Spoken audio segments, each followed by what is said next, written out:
years I was on campus, from 2013 to 2017, I feel like that kind of overlapped actually pretty nicely with what I'll kind of call like America's Great Racial Meltdown.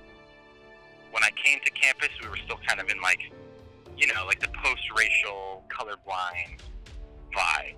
I feel like those 4 years, like that kind of whole mentality really collapsed. A new wave of social and political engagement on college campuses began with the formation of the Black Lives Matter movement in 2013.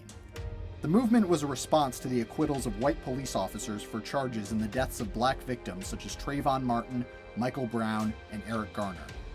Minority students at LMU began to rally in support of the movement, sometimes holding their own BLM-style protests. The same way that the Black Power movement and the Civil Rights movement provided almost a path or a guide for students in the 1960s, what grew up alongside this push on college campuses these days is, of course, the movement for Black Lives. My sophomore year was very, very much taken up by Black Lives Matter and Ferguson and the fallout of that. Ferguson, I think, was the big turning point. The first time that Americans turned on their TVs and saw one of their cities on fire because of race. In this moment, students are seeing what's happening with African Americans off campus concerning the interactions between black people and law enforcement and that sort of thing. And it's frightening to students who are 18 years old. They fear they could turn out to be like a Mike Brown or a Trayvon Martin. We did a die-in at the Christmas tree lighting, Christmas 2014, like right at the height of the Ferguson thing. That was not a very popular move on campus. All of a sudden, you're those kids who hate Christmas.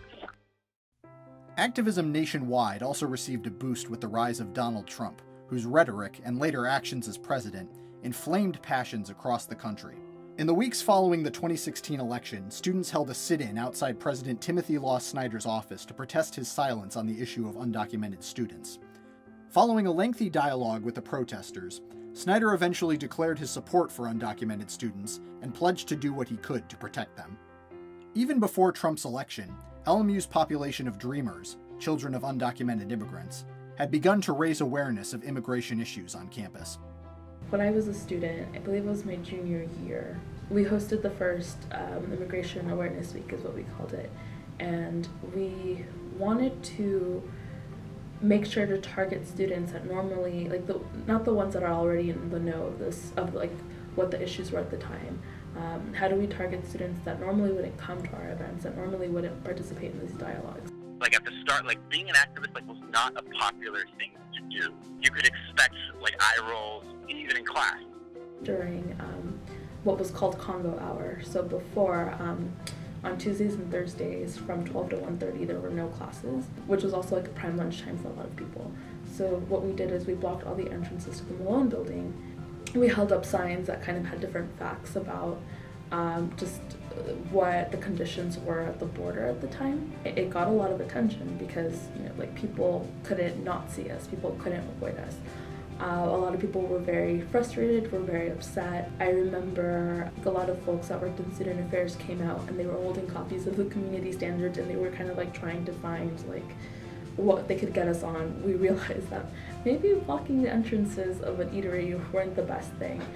Maybe just standing 2 feet, 3 feet right in front of it would have been better, because that way people don't they can't avoid us, but they can still kind of go about their day, so still giving them something to think about. In retrospect, the reasons why we couldn't think of these things ahead of time is because we didn't really have anything to go off of. There were no things like demonstrations or walkouts or sit-ins that happened at LMU before, or at least not in our time for us to remember. In sharp contrast, by the end of my LMU experience, it was cool to be an activist. All of a sudden everyone wanted to be an activist. The night after the election, we had 200 people show up to a meeting. Now activism is more accepted or embraced or expected.